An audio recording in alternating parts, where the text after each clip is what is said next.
What's up, guys? Noah from Madison Angling coming at you from D&S Bait, Tackle, and Fly Shop here on the north side of Madison. And today I'm going to show you guys how to spool up a reel with LEADCORE line. So if you're watching this video, you probably know what LEADCORE is, and there's a reason you're watching it, because you want to know how to set up a reel for LEADCORE. Basically, for those of you who are not familiar, LEADCORE is braided line that has a lead wire inside of it. And I'll show you that with a little more detail here in just a minute. But the idea is the line is weighted and it sinks. So basically we're fishing very specific depths in the water column. If you're trolling for walleyes, it's a great technique midsummer. And if you're a Great Lakes fisherman, you do the trout and salmon thing, you know that LEADCOREs are essential. So we are gonna be setting up a 3-color LEADCORE today on this Okuma Convector 30. So this is one of my go-to brown trout and coho reels, and sometimes late season when the kings roll into the harbors, we'll use 3-color LEADCOREs as well. Essentially, again, we're using the weight of the line to bring our presentation down to the depth we want to reach. So in this case, I'm using Blood Run. I believe this is the 27-pound test LEADCORE. So for walleyes, often we'll use a lighter line, like an 18-pound. I don't know where these line class designations come from. They're real goofy. But for the walleye presentations, we'll use like a lighter LEADCORE, usually an 18-pound test. For the salmon, we'll use like a 27, something like this. Now, LEADCORE is broken down into colors. And like I mentioned before, we're gonna be setting up a 3-color LEADCORE today. And that means there's gonna be 3 colors or 30 yards of LEADCORE on this reel, which means that this reel is specifically set up to run at the exact same depth every single time I put this line out. Now, if we're walleye fishing, I'll basically just spool this reel up with about 5 or 6 colors. I usually do about 5, which is half of a typical spool, and that's usually enough for me to get down as deep as I want to go. Now, since we're gonna be fishing this as a 3-color, we need to put some backing on this thing as well, because we're gonna be running it on a planer board. So I like to use braid for a backer. 50-pound is kind of my go-to. If you're doing this specifically for a smaller line class of fish, you know, we're just doing brown trout, we're just doing cohos, you could get away with probably like a 30-pound braid. That'll work just fine. But since I do use these occasionally for bigger fish, I'm gonna run some 50. Why not? Thin diameter, it's good stuff. So LEADCORE, again, each color is 10 yards. The general rule of thumb for trolling on the Great Lakes is about 5 feet of depth per color, okay?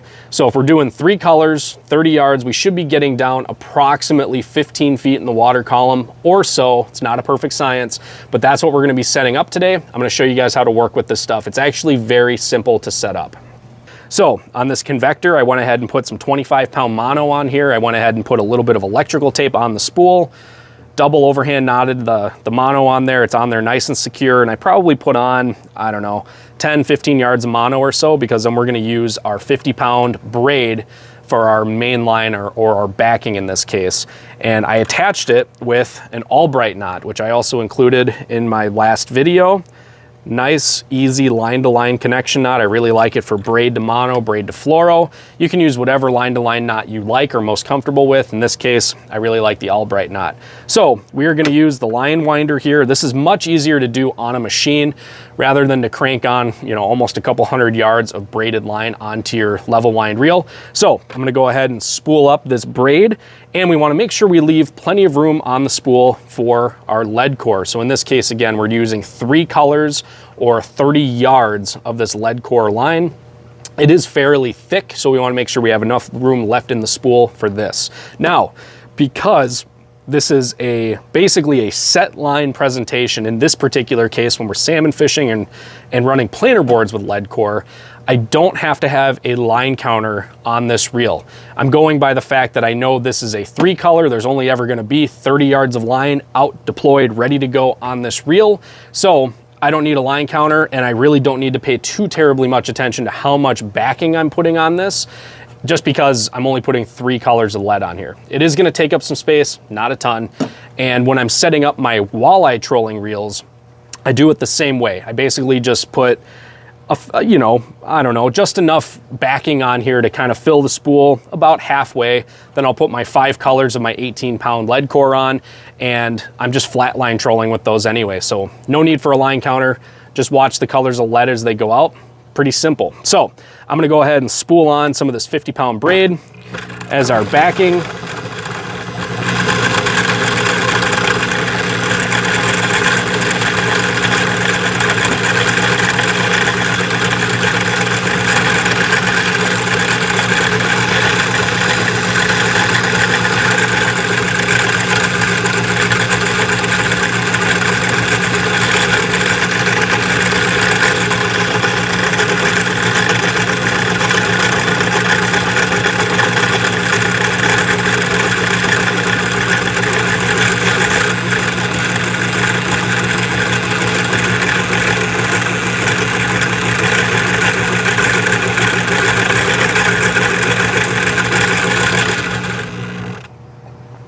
All right, that was 120 yards of 50-pound braid. That's probably appropriate for this size 30 convector and putting 3 colors of lead core on it. Now, if the spool isn't completely filled once you put your lead core on, honestly, not a super big deal. Again, I'm pretty much just using this for cohos and trout. They don't take big crazy runs like big king salmon do, so I'm not terribly worried about having a lot of line capacity here. So we'll go ahead and cut off our braid, and I'll show you guys how to connect the lead core to your backer. It's time, guys. How do we attach a braided line with a lead wire inside of it to another braided line?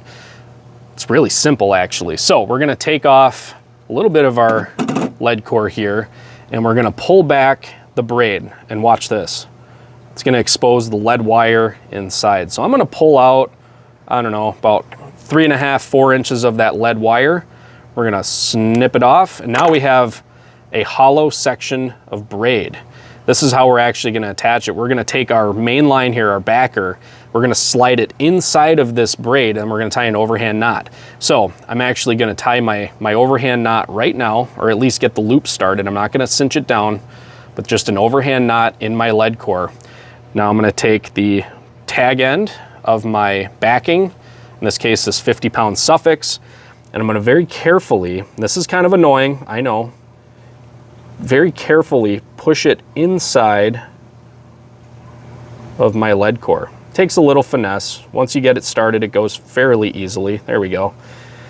And I really like this suffix braid for this because it is, when it's fresh, it's sort of wiry. It's got a little bit of backbone to it, so it makes it real easy to push it up inside of our lead core. So now I've got it basically all the way in until it hit that lead wire, so there's no gaps in between the braid and the wire there.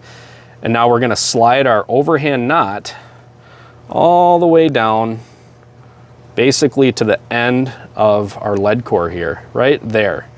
So you can see where these two lines kind of come together. This is the crazy part, guys. This is where it's real technical and difficult. Pull it real tight, there you go. It's like a Chinese finger trap. The harder you pull, the tighter that knot gets. That knot is not going to fail, no pun intended. So there we go. That's your line-to-line connection from your braid to your lead core. It's super simple. You can do this with mono or fluorocarbon as well, and that's actually what I do on the leader end of things. I do the exact same knot, except I'll attach either a mono or a fluorocarbon, just depends on the mood and what I'm doing, for my leader. Super simple. If you can tie an overhand knot, you can rig up a lead core reel. So we're gonna go ahead and take our lead core spool, throw it onto our machine here,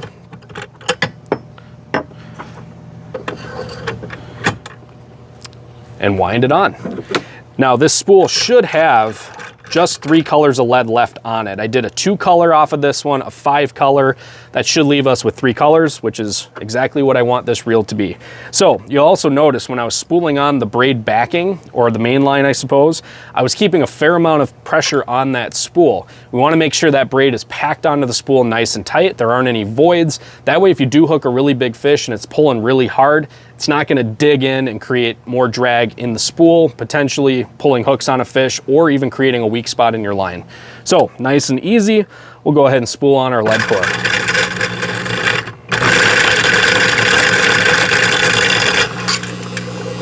Spare you guys the noise here. So our first color was blue, now we have sort of a gray, and our last color is kind of a light gray, almost like a lavender. And done. Ta-da, we've got our 3 colors of lead core on here. Now, as you guys can see, we didn't fill the spool completely, and that's okay. Again, I have 120 yards of my main line on here. That is plenty of line.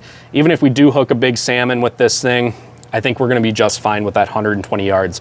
If you're worried, you could always add a little bit more, and I'm sure there's other videos out there that give a little more detail on exactly the line capacity for different line diameters, makes and models of lines, and particular reels to get it exactly perfectly full. But again, since we're not using a line counter, I'm not super worried about precision, because when I'm actually fishing this particular reel for salmon, I'm gonna let all 3 colors of this lead core out and then clip my planer board onto that braided line just above that connection knot that we just tied. So that's it, guys. That is how you set up a LEADCORE reel. And again, when we get to the business end of it and we're adding our leader, we do that exact same process where we pull that braid back, snip off some of that lead wire, about 3.5, 4 inches or so, tie an overhand knot into that braid, slide in your leader material, and then kind of slide that loop knot all the way down to the end, pull it tight. And again, the harder you pull, the tighter that knot gets. It's not gonna fail. Could you use a small swivel? Sure, absolutely. In fact, I do it with my walleye stuff. With my salmon stuff, I prefer not to. It's just one more connection point that could potentially fail. I'd rather have one connection and no moving parts versus on a swivel, basically 3 moving parts. So there you go, guys. I got a fresh 3-color spooled up ready for this year's salmon season. I can't wait to hear this thing going nuts with a big coho on the end of it. If you guys have any questions, please drop them down in the comments below. Again, like everything, there's lots of different ways to do stuff. This is how I do it. I try to keep it as simple as possible, and hopefully this was sort of helpful, guys. So again, questions, drop them down in the comments below. Thank you guys so much for watching. We'll see you on the next video.